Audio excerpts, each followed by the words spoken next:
On va ici avoir deux invités.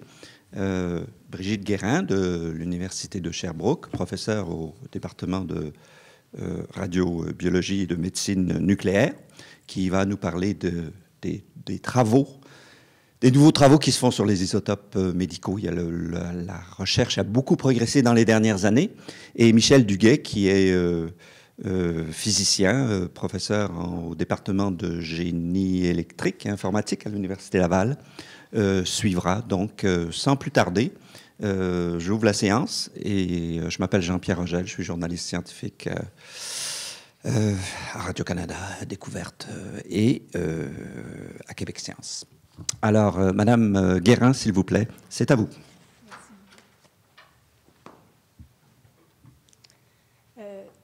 Je tiens tout d'abord à remercier le comité organisateur pour cette invitation. Ça me fait grandement plaisir de venir vous parler des travaux de recherche qui se fait actuellement à notre centre d'imagerie à Sherbrooke. Je vais faire une brève introduction tout d'abord. Je ne sais pas si je peux contrôler par... ça va trop vite. Une brève introduction tout d'abord pour vous mentionner qu'en 2009, on a subi une crise quand même assez importante dans la production de radioisotopes quand il y a eu un arrêt prolongé des deux grands réacteurs, le NRU à Chalk River et le HFR à Petten aux Pays-Bas. Ce qui a fait en sorte que ces deux grands réacteurs nucléaires produisaient pour 67 produisent encore pour 67 de la demande au niveau mondial. Donc, ça a créé beaucoup de branle-bas de combat. Et puis, le gouvernement canadien s'est positionné à cette époque et la décision prise était quand même majeure parce qu'il prévoyait à l'époque de fermer le réacteur NRU en 2016. Et puis, ils ont mis au point deux grands programmes pour assurer l'approvisionnement sécuritaire dans le technicium via des programmes plus propres. Donc, les deux programmes sont le NISM, qui a été mis au point en 2010, et le programme ITAP en 2012, d'une durée de 4 ans.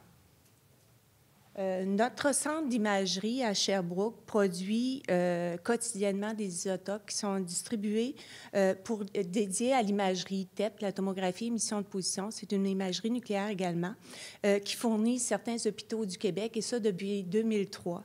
En 2009, dans le plus gros de la crise de radioisotopes, nous avons fait la démonstration de l'équivalence diagnostique du technicium produit par cyclotron par rapport à lui de réacteur nucléaire. Donc, c'était quand même une étape importante au niveau du procédé.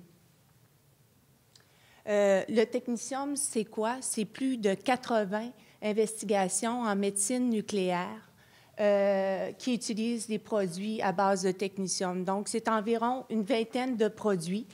60 de la tarte est utilisée principalement pour les scintigraphies cardiaques, mais on s'en sert beaucoup pour les scintigraphies osseuses, l'imagerie du foie, des poumons. Deux traceurs servent, par exemple, à détecter les embolies pulmonaires. On s'en sert également pour l'imagerie des reins, les infections et l'inflammation, et aussi un peu pour l'imagerie tumorale. C'est 2 de la tarte. En termes de chiffres, c'est quoi?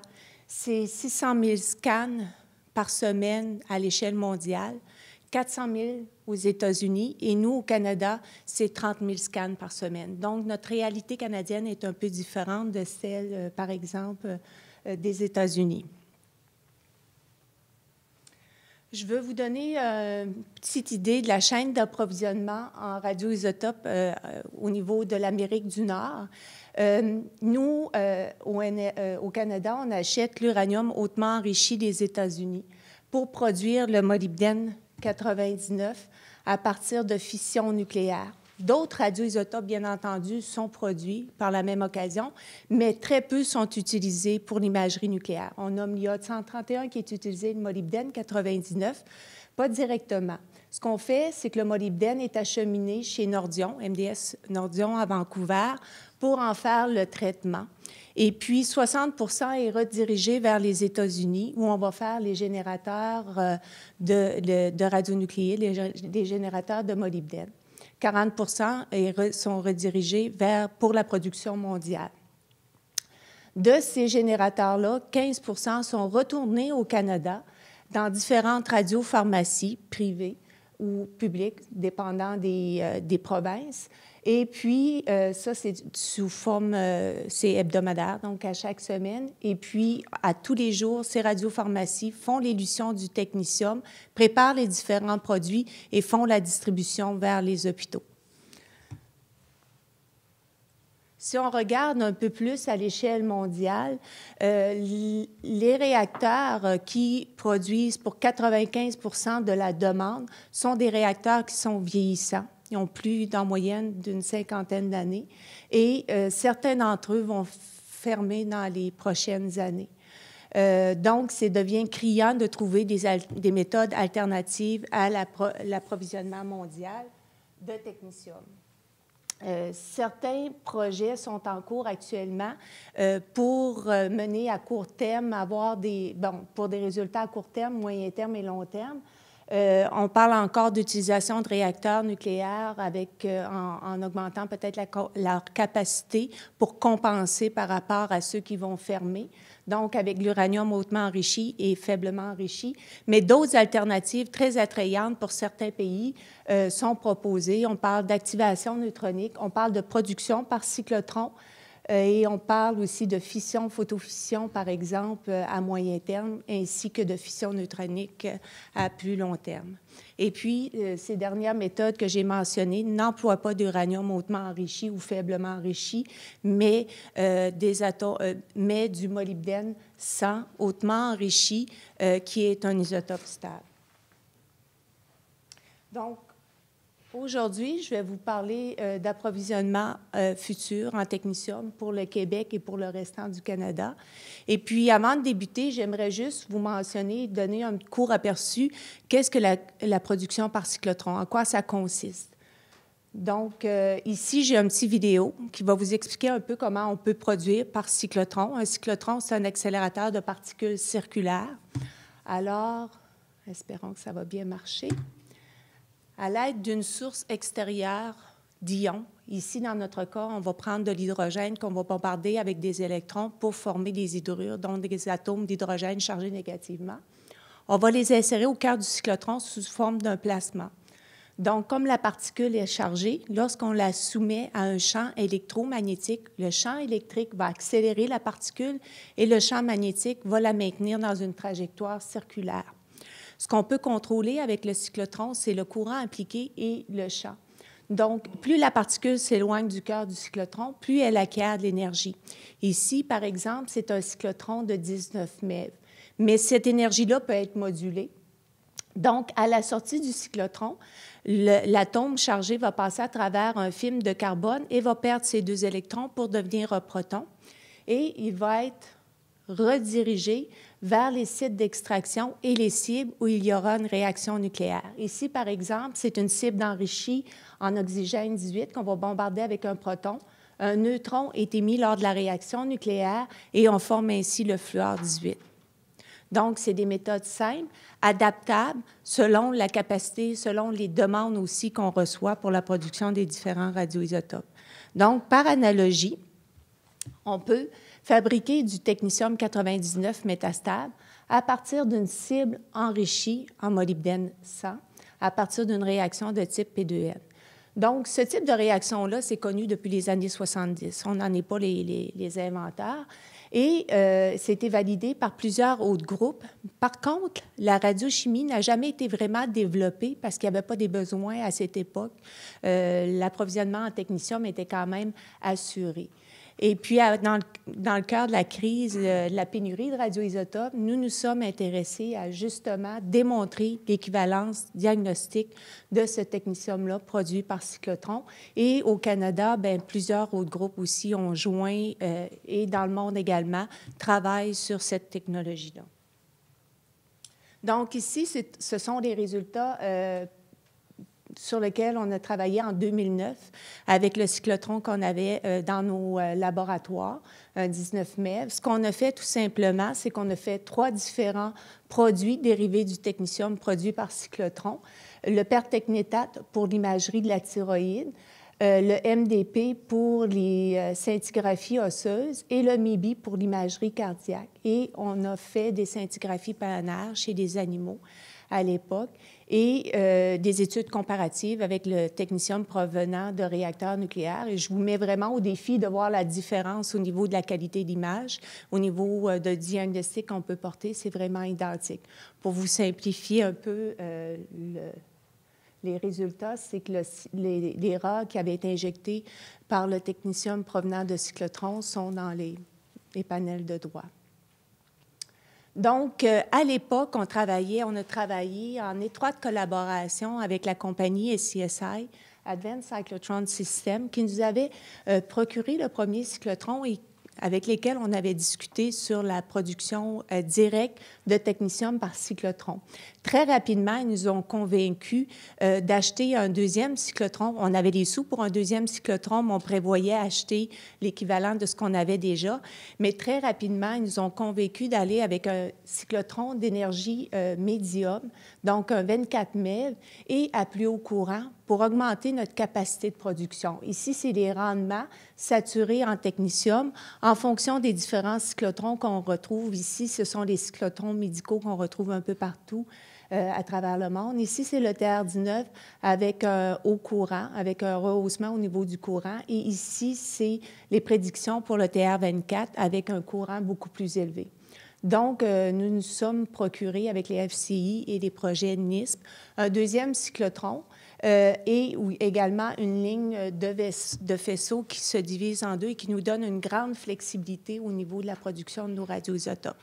Donc, ici, au niveau de la production, on peut prévoir avec le TR24 qu'on pourrait produire jusqu'à 60 curies. Ça, c'est 2 productions quotidiennes de 6 heures de perte et 10 heures pour la décroissance, 25 millicuries par dose.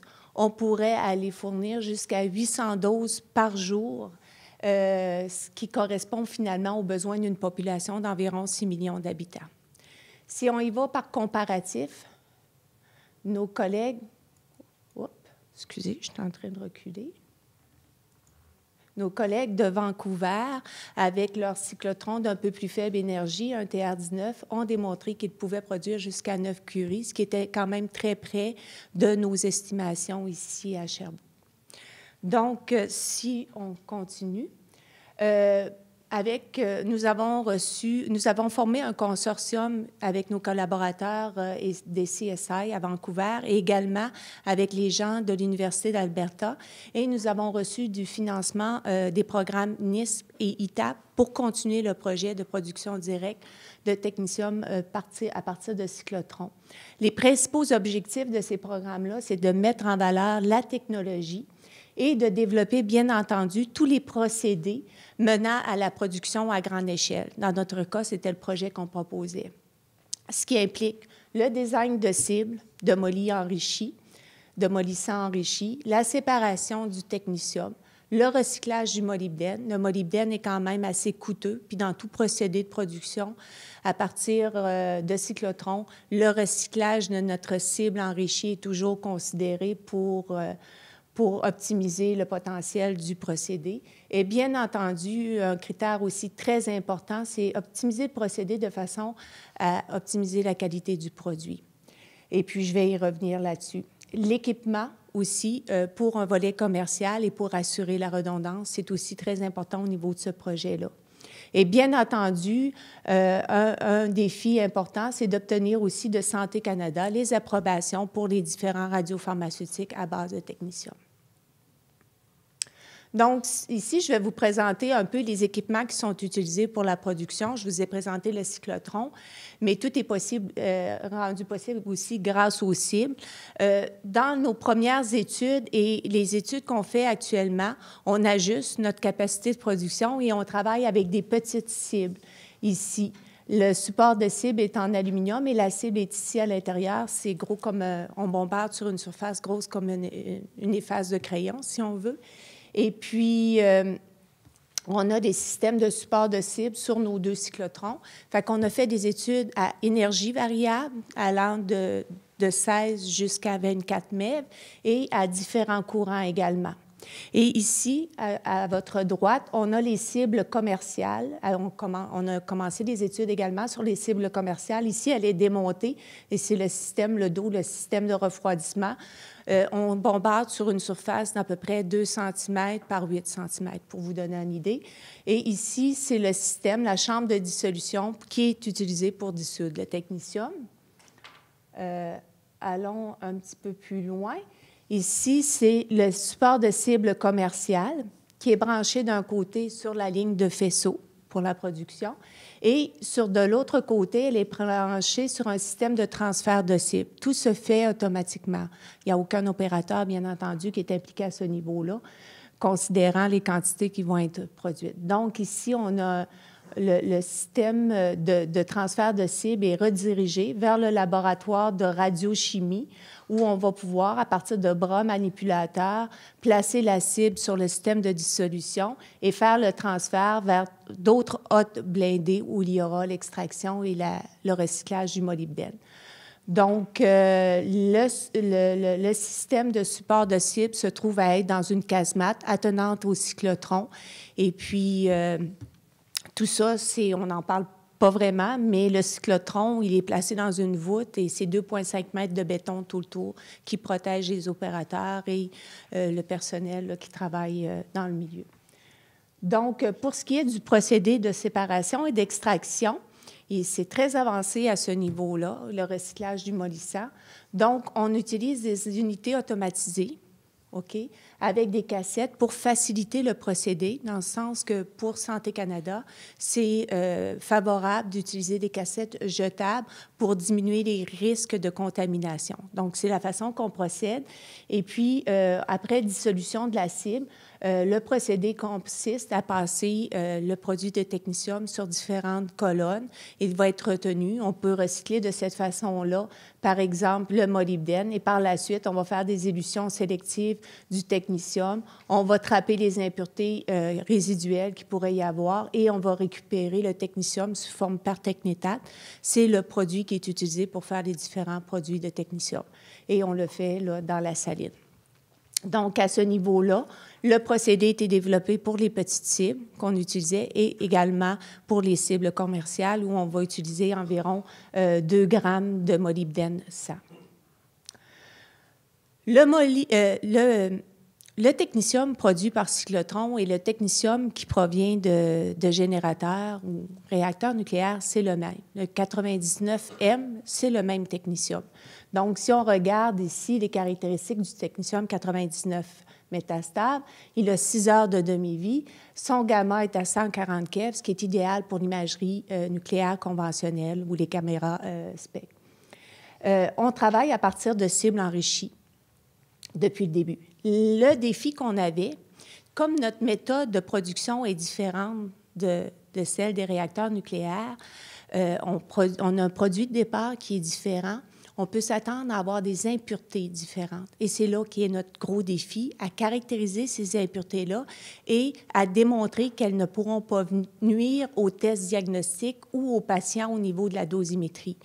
Donc, ici, c'est le seul tableau un peu plus complexe que je démontre. Ici, on a travaillé, par exemple, avec 2 différents lots de molybdène 100 avec des compositions isotopiques différentes. On était en présence de Moly 92, 94, 15, 16, 17 et 18 parce qu'on ne peut pas nécessairement tous les éliminer du mélange quand on fait l'enrichissement en molybdène 100. Je vais ouvrir une parenthèse. Le molybdène 100 en abondance naturelle, il est à 9,6 %. Donc, c'est quand même assez important. Donc, ici, la complexité, c'est que, par exemple, en présence de Moly 96, qu'est-ce qui peut se passer? C'est que le Moly 96 va réagir. Si j'en ai même une infime quantité dans ma cible, il va réagir aussi avec les protons et il va faire différentes réactions nucléaires de type P2N, de type P3N, PN ou P2P. Toutes ces réactions-là sont connues. On sait le pourcentage de radioisotopes qui peut être produit. Et puis, ici, ce sont des radioisotopes de technetium. On peut former aussi du niobium. Et puis, ce qu'il faut faire attention, c'est de regarder en quelle quantité ils sont formés. Parce que chacun de ces radioisotopes-là ont une demi-vie qui lui est caractéristique. et aussi une énergie de gamma lorsqu'il décroît, par exemple. Et puis, c'est ce qui pourrait nuire au diagnostic. Donc, si ces impuretés radionucléidiques-là sont trop importantes, ça pourrait nuire à l'imagerie, par exemple. Il pourrait interférer avec les collimateurs au niveau de l'imagerie, puis ça pourrait contribuer aussi à augmenter la dosimétrie en patient, ce qu'on veut éviter absolument. On a un jeu d'à peu près 10 % que les nucléistes sont prêts à accepter, mais nous, on ne veut pas aller jusqu'à ça. Donc, l'enjeu, c'est de s'assurer, lorsqu'on commande notre cible de départ, de maintenir finalement certains composantes de molybdène le plus bas possible. Et ça, on peut le demander. Il y a deux compagnies qui fournit actuellement le molybdène 100 et c'est possible de le faire. Ici, c'est un autre exemple en molybdène 98, d'autres radioisotopes qui peuvent être produits. Donc, la complexité, c'était vraiment, une des complexités, c'était la qualité du produit. Et si on est capable d'assurer la qualité du produit, bien sûr, on peut aller avec notre produit auprès de Santé Canada et demander une étude clinique sans problème. Donc, ici, avec le lot à 99,8 %, on a démontré, je ne passerai pas à travers tous les tests, mais on a démontré effectivement qu'on pouvait rencontrer les spécifications de la pharmacopée américaine et la pharmacopée européenne, avec certaines variations, bien entendu. Comme je vous disais, le produit est différent. Le produit technicium 99 est le même, mais les impuretés radionucléidiques ou les impuretés radiochimiques peuvent être un peu différentes, comme le procédé de production est différent. Donc, ici, c'est un résumé un peu des spécifications que l'on retrouve dans la pharmacopée. Et ici, je tiens à mentionner que la pureté radiochimique est supérieure à 95 %, elle est supérieure à 99 %, mais bon, on se donne un peu de jeu au niveau des spécifications. Et la pureté radioisotopique, qui, elle, est vraiment critique, est supérieure à 99,4 %, ce qui rencontre là, les normes de la pharmacopée. On est capable ici, ce que je n'ai pas mentionné, c'est qu'on peut produire aussi le molybdène 99 lors de ces productions-là et on peut l'isoler. Et on peut faire des mini-générateurs avec le molybdène qu'on va isoler. Donc, c'est une deuxième vie, finalement. Lors du recyclage, on peut recycler et faire des générateurs qui peuvent être utilisés pour les soirs et les fins de semaine dans les centres là, où il y a les productions, ce qui devient assez intéressant. Mais c'est un volet, un autre volet. Donc, les autres impuretés qui ne sont pas les impuretés de technicium, elles peuvent être séparées du mélange. Et puis, on a la conformité au niveau de tous nos tests. Ici, je tiens à mentionner que c'est le docteur Selavinova qui a fait ces travaux-là au niveau de la validation du produit chez nous. Et puis, on a soumis ce produit-là à Santé Canada en l'été 2014 et à l'automne, on a commencé nos études cliniques. On a fait une demande d'essai clinique pour l'imagerie de la glande thyroïde. Et puis, on a pratiquement terminé nos études d'imagerie. Et au niveau diagnostic, c'est vraiment équivalent là, au niveau de la qualité de l'image. Il n'y a pas d'interférence avec les collimateurs. Donc, les nucléistes sont très contents, finalement, du produit technicium provenant par cyclotron. Donc, si je fais un peu un résumé des deux approches, le technicium produit par cyclotron, directement par cyclotron, et puis celui produit par réacteur nucléaire. Je ne veux pas revenir sur les méthodes de procédé. Je veux plus dresser un comparatif de certains points avec les deux méthodes. Sur la méthode de production par cyclotron, on utilise du molybdène enrichi, qui est en abondance naturelle, qui est un isotope stable, qu'on peut quand même, qui est disponible. Il n'y a pas de déchets ou très peu de déchets radioactifs. Ça, je tiens à le mentionner. Les radioisotopes produits, il y en a certains qui ont un peu plus longue demi-vie, mais ils sont formés en tellement faible quantité que c'est considéré pas négligeable, mais quasi. La production est flexible, on s'adapte selon les besoins. Elle est sécuritaire, mais cependant, je tiens à mentionner que la capacité de production, ce n'est pas la même que celle d'un réacteur nucléaire. On produit selon nos besoins. Ce qui est important au niveau de ce procédé-là, c'est d'assurer une redondance pour la sécurité d'approvisionnement. Donc, au Canada, ce qui est proposé, c'est d'installer environ 8 cyclotrons dans les grandes villes canadiennes pour assurer un approvisionnement. Et les coûts associés à ça seraient d'environ, je ne veux pas trop m'embarquer à ce niveau-là, mais d'environ 100 millions de dollars. Et ces coûts-là, bon, peuvent être partagés avec les différents centres. Et vous allez voir un peu plus loin qu'on peut faire plus que le technetium à partir de ces cyclotrons-là. Juste quelques mots sur les réacteurs nucléaires qui sont utilisés actuellement pour la production de radioisotopes. On a besoin d'uranium hautement enrichi. Les prochains qui sont développés utilisent l'uranium faiblement enrichi, mais c'est une grosse problématique parce que ça génère encore plus de déchets nucléaires. La production est massive et plus flexible. On ne peut pas arrêter le procédé lorsque la production est commencée aussi facilement. Ce sont des solutions qui sont centralisées, donc sujet à des prix d'approvisionnement. C'est très difficile aussi de développer des programmes de maintenance et d'entretien dans ces centrales-là.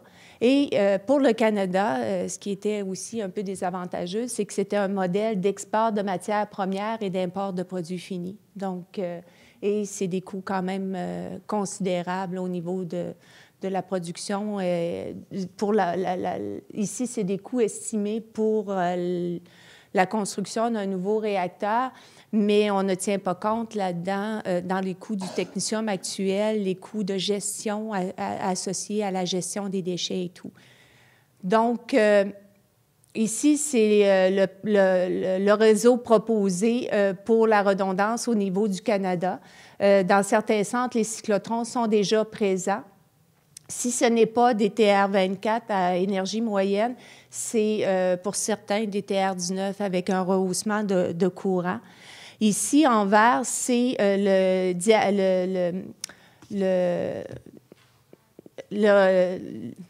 périmètre, finalement, de distribution, par exemple, par voie terrestre, pour une distribution de 4 heures. Et en rouge, la possibilité aussi, c'est les périmètres pour un transport par voie aérienne sur 2 heures. Donc, pour la viabilité de la production par cyclotron, au Québec, on prévoirait 2 cyclotrons pour assurer la demande. Et puis, absolument, il faut vraiment l'implantation de ce réseau-là pour pouvoir établir un programme d'entretien et de maintenance robuste de nos équipements. Donc, quelques mots sur l'avancement du projet. Le développement des cibles, c'est notre collaborateur à l'Université d'Alberta qui travaille, d'Edmonton, qui travaille sur ce projet-là. Il est avancé à peu près à 50 %. On a déjà commencé les études sur les cibles, mais il y a quand même encore quelques travaux à faire là, pour vérifier la robustesse au niveau de ces cibles-là. Au niveau du développement de procédés de purification, de recyclage, c'est quand même assez bien établi. Là, il faut aller voir au niveau un peu plus long, là, au niveau de la stabilité du système. La qualité du produit, on l'a démontré, c'est fait, c'est validé. Les essais cliniques sont en cours, seront bientôt, avec le pertechnétate, seront bientôt terminés.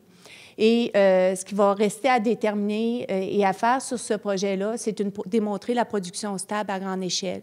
Je dois vous dire, on ne peut pas le faire actuellement au centre d'imagerie parce qu'il nous faudrait déjà une redondance à l'interne. On n'a qu'une ligne de faisceau, on n'a qu'un système de transfert de cibles et il en faudrait au moins 2 pour, nous, à l'interne, être capables d'assurer notre redondance. En venant un bris, les opérateurs ne peuvent pas aller travailler directement, par exemple, sur le système de transfert. Ils doivent attendre des croissances avant de pouvoir s'y rendre.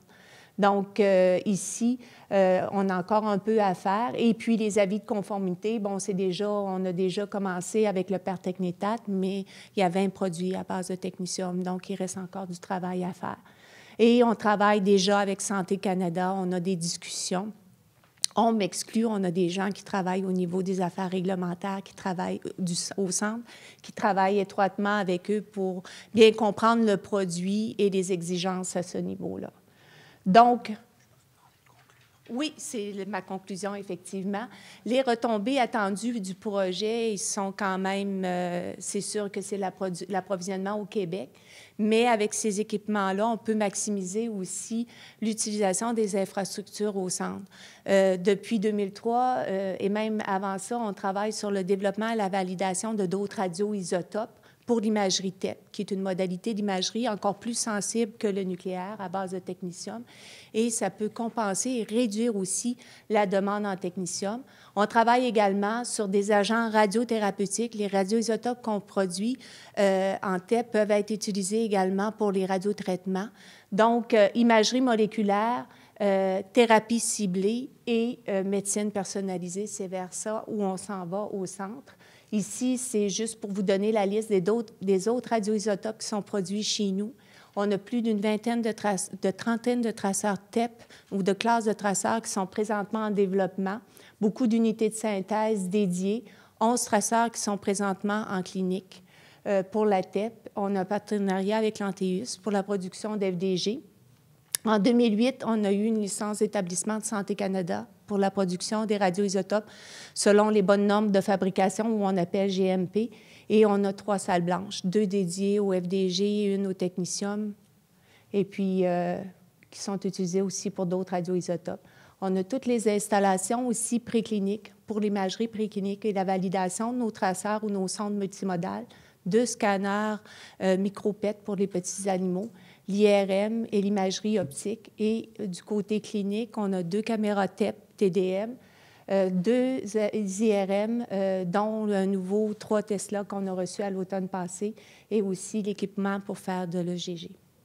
Donc, je conclus en remerciant les organismes subventionnaires qui nous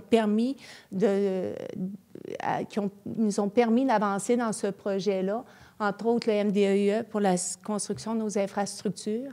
On a doublé l'espace du Centre d'imagerie pour la recherche, Ressources naturelles Canada, et puis les gens du consortium impliqués dans le projet. Merci de votre attention. Bonjour tout le monde. Alors, j'aimerais féliciter la professeure Brigitte Guérin et toute son équipe à Sherbrooke pour ce travail magnifique. Vous savez, le cancer n'est pas loin.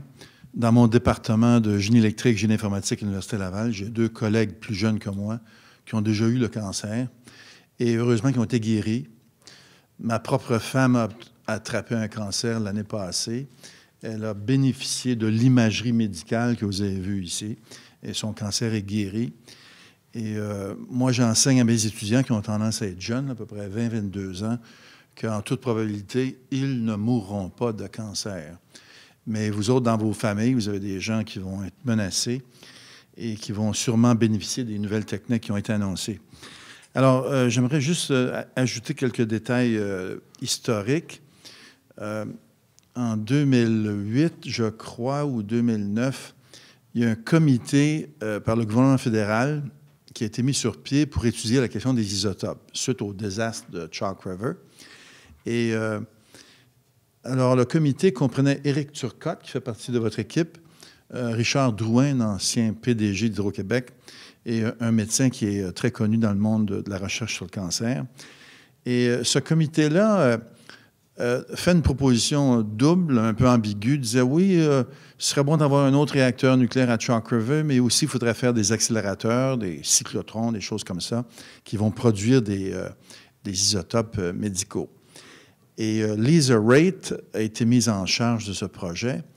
Et quand le gouvernement a sorti son propre document, je pense que c'était en février 2010, hein, Brigitte, février 2010, ils ont dit, nous autres, on pense, là, on a examiné la question, puis on pense que des accélérateurs, en particulier les cyclotrons, ce serait la meilleure solution, puis qu'on n'a pas besoin de réacteurs nucléaires. Puis dans les désavantages qu'ils ont mentionnés, ça c'est un comité fédéral, ils ont dit, le problème avec les réacteurs nucléaires, c'est que ça produit des déchets radioactifs. Ils ont dit ça, le gouvernement fédéral. Nous autres, on était ravis d'entendre ça. Malheureusement, ça n'a pas été très publicisé, ce rapport-là. Le gouvernement fédéral disait que c'est bon si vous ne produisez pas de déchets radioactifs. Et donc, ça montre qu'il y a une ambiguïté au niveau du gouvernement. Alors, j'aimerais parler juste un peu, je vais aller vite parce qu'on n'a pas beaucoup de temps. Mais le gouvernement, il a mis à peu près 35 millions de dollars dans cet effort, Brigitte? 35 pour le NISC, 25 millions pour le projet ITAP. Donc, au total, à peu près, disons, 75-80 millions de cet ordre-là. Alors, pensez-y, là, 35 millions de dollars dans ces projets-là, pour 35 millions d'habitants presque au Canada, ça revient à 1 dollar par personne. Demandez-vous si votre vie ou la vie de votre conjoint ou votre cousine vaut 1 dollar. Demandez-vous. Puis là, comparez ça à la proposition qui fait rage à Ottawa depuis très longtemps, très débattue, d'acheter 35 chasseurs, là, des jet fighters, pour 35 milliards. Faites votre choix. Votre vie, la vie de votre cousine, pour 1 dollar, ou bien mettez 1 000 $ sur des jet fighters. Puis là, en plus, Harper a développé un goût pour les drones. Moi, j'aime beaucoup les drones. Mais là encore, ça coûte cher. Il parle de 1 milliard de dollars, mais ça, c'est juste la facture initiale pour une base de drones à Terre-Neuve. Bien, vous savez, nous autres, dans notre domaine, là, c'est vraiment une question de vie. On aime la vie, on veut protéger la vie. On n'est pas tellement intéressé à tuer d'autres gens un peu partout. Alors, on touche à quelque chose de pas mal fondamental. Alors, je sais qu'il n'y a pas beaucoup de temps, mais permettez-moi de faire quelques remarques de nature philosophique qui, je pense, sont importantes.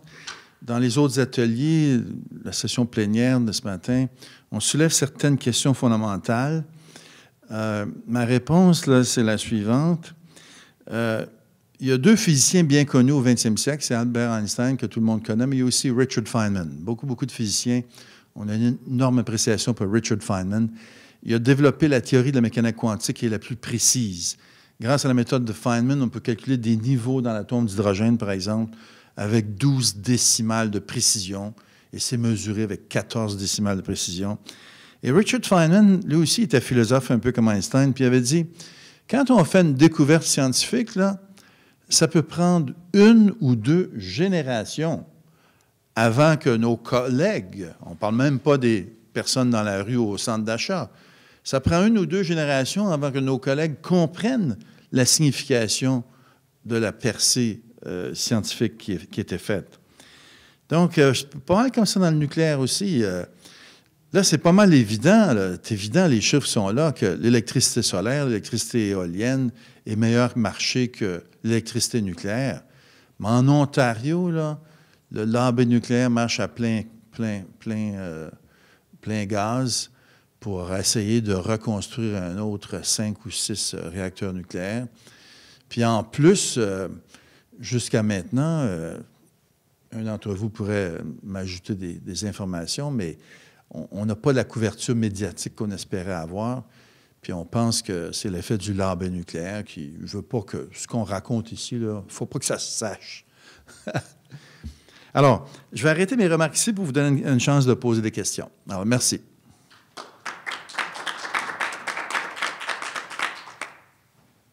Oui, François. Pouvez-vous nous parler des aventures qu'il y a eu avec les réacteurs Maple qui étaient supposés remplacer les réacteurs à Chalk River?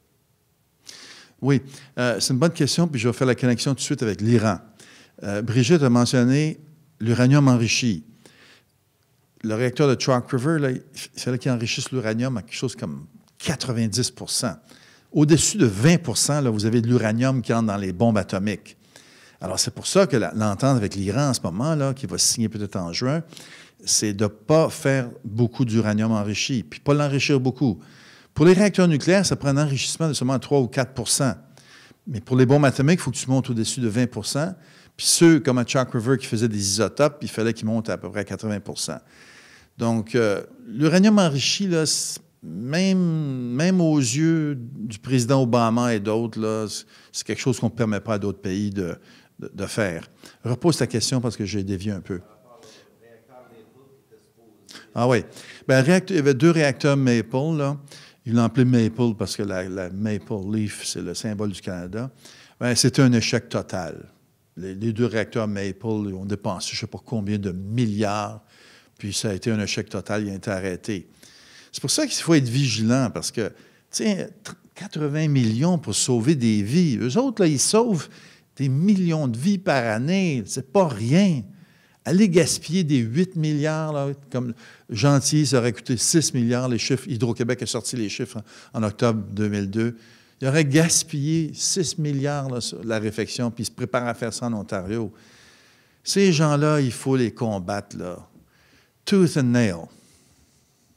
Je peux rajouter un mot par rapport aux Maple.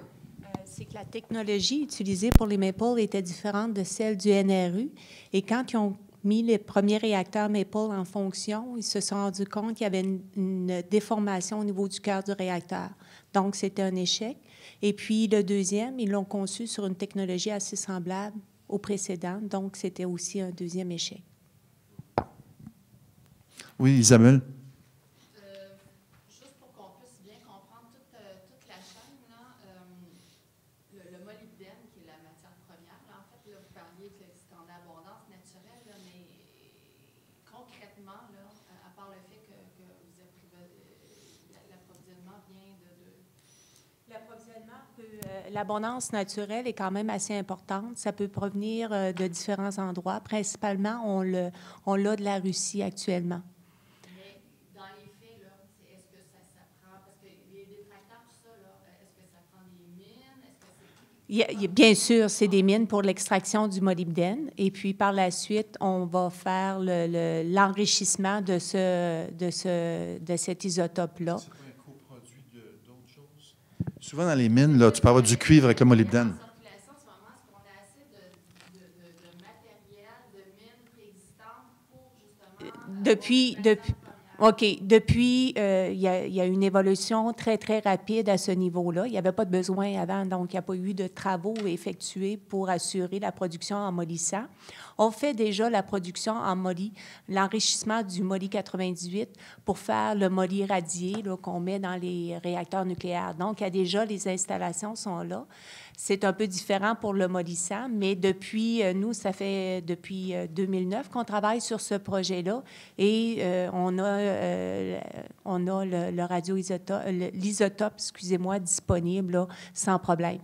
Pour assurer une production mondiale, je crois que non. Il faut encore adapter, mais pour le Canada, c'est quand même pour les premiers travaux, je pense que c'est quand même... J'aimerais ajouter que le molybdène, là, ça rentre dans la construction des avions. Il n'en manque pas de molybdène. En plus, on en mange. Vous avez tous du molybdène dans vos corps. C'est un élément biologique. Donc, ce n'est pas un problème, le molybdène. Je pense qu'il y a des mines au Québec qui en produisent. Oui, monsieur, dans le fond, donnez votre nom. Parlez dans le microphone, si vous voulez passer à l'histoire. Venez. Ah oui, parlez dans le microphone. C'est parce qu'il enregistre. Andreas Niedacker de la Suisse. Peut-être je n'ai pas compris tout, parce que le québécois, c'est quand même un peu difficile. Mais je vous félicite pour ce projet. Moi, comme radiologue et médecin nucléaire, on a eu la baisse en production il y a 6-7 ans. Je me souviens très bien, on n'a pas reçu des quantités. Une question... Est-ce que pour un produit, comme vous avez expliqué, est-ce que vous devez avoir un permis de la FDA et sinon, est-ce que vous avez fait sûr que vous ne devez pas cibler un permis de la FDA des années pour recevoir la permission de produire un nouveau produit? Oui, bien, comme on est au Canada, on a l'autorisation de Santé Canada pour les premières études cliniques. Oui, on l'a eu. Comme je disais, on travaille au Canada avec la pharmacopée américaine et celle européenne. Donc, dans ce cas-là, on rencontre les spécifications des deux pharmacopées pour avoir l'autorisation des autres radiopharmaceutiques, là, tous les autres sous-produits qui partent du pertechnétate. C'est un procédé qui peut être un peu plus long. Et c'est ce que je mentionnais, c'est que on a des gens chez nous qui travaillons avec les Santé Canada au niveau des affaires réglementaires. Et pas seulement nous, les autres centres aussi canadiens travaillant sur la production de technicium par cyclotron ou d'accélérateurs nucléaires. Il y a comme un comité de mise en place place pour accélérer finalement l'autorisation de ces produits-là, mais en autant qu'ils rencontrent la pharmacopée, bien entendu. C'est la sécurité du patient qui est déterminante. Docteur Mizouari, venez au microphone. Venez au microphone.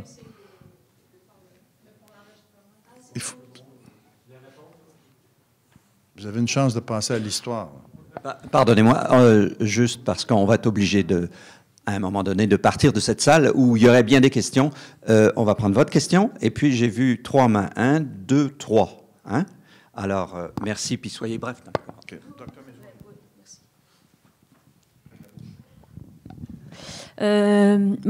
Bon, tout d'abord, merci pour la présentation. C'était très intéressant par rapport aux résultats aussi. Si j'ai bien compris, vous avez déjà procédé aux essais cliniques. Bon, ma question est la suivante. Dans chaque traitement médical de ce genre, il y a toujours des effets secondaires. Quel type d'effets secondaires aviez-vous remarqué, ou bien que le traitement avait engendré? Ça, c'est la première. Et puis, le type de déchets engendrés par votre traitement, par les molécules ou par le produit utilisé pour le traitement de vos patients, les déchets sont traités par quel procédé? Est-ce qu'il y a eu des difficultés ou bien avez-vous un traitement bien spécifique pour le traitement des déchets? Merci. Tout d'abord, je tiens à mentionner que ce qu'on développe ici, ce sont des traceurs. Donc, il n'y a aucun effet pharmacologique chez le patient. On injecte des quantités infimes pour l'imagerie et puis il n'y a pas d'effet secondaire attendu. Non, parce que c'est justement, on les appelle traceurs parce qu'ils sont en quantité infime. Ce qui aurait pu avoir comme impact, c'est la dosimétrie cependant. Oui, prenons-le comme ça, c'est la dosimétrie, mais comme on rencontre les règles, pas les règles, mais les spécifications de la pharmacopée, la dosimétrie est gardée quand même très faible. On ne voit pas une différence, la différence est inférieure à 10 % et quand on parle aux différents nucléistes et collègues à ce niveau-là, c'est vraiment très acceptable parce que d'un centre à l'autre, il peut y avoir cette variation-là selon la quantité injectée au patient. Donc, pas vraiment d'effet secondaire jusqu'à maintenant observé.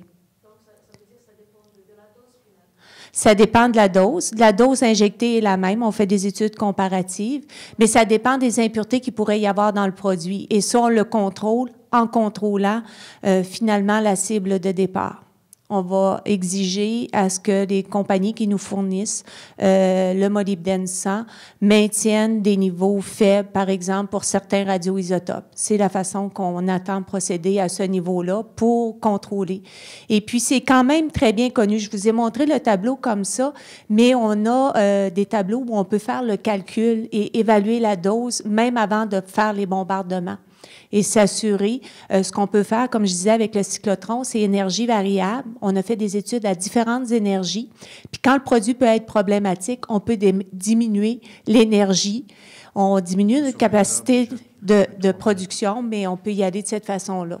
Il reste seulement 3 minutes dans le prochain. Pour les produits, la gestion des déchets, c'est la décroissance pour l'instant, mais ils sont très faibles. Vous pourrez peut-être poser d'autres questions aux invités qui ne sont pas très loin. Les 2 dernières questions, on va les prendre quand même. Vous et vous, qui veut commencer? Allez-y, il faut parler dans le micro simplement. Hein. Bon, ma question est fort simple. C'est quand même bien expliqué, mais c'est pas facile pour quelqu'un qui a un cégep, 2 années de cégep en graphisme. La question est fort simple. Vous avez parlé d'un rapport. Est-ce qu'il est toujours disponible sur le web et qu'on peut se le procurer pour ce que le gouvernement a tenu comme propos? Oui, je peux vous l'envoyer. Donnez-moi votre carte d'affaires, je vais vous l'envoyer. Monsieur, au centre, voulez-vous poser votre question? Il faut que ce soit au micro, ou alors si elle est vraiment très courte, on peut la répercuter, mais il faudrait que ce soit au micro. Avez-vous la sympathie de la CCSN, éventuellement l'appui financier de la CCSN, qui peut être considéré comme un concurrent de votre cyclotron? Bon, alors, Madame Guérin. L'appui financier? Non. On travaille avec la Commission de sécurité nucléaire. On a eu les autorisations pour faire ces travaux-là et on quand même collabore très bien avec la Commission de sécurité nucléaire à ce niveau-là. Ils sont au courant de nos progrès et puis je pense qu'ils appuient aussi ces démarches-là. Bon, si c'était la dernière question, nous allons conclure ici en remerciant nos invités Michel Duguay et Brigitte Guérin. Merci beaucoup pour cette session très informative et très intéressante.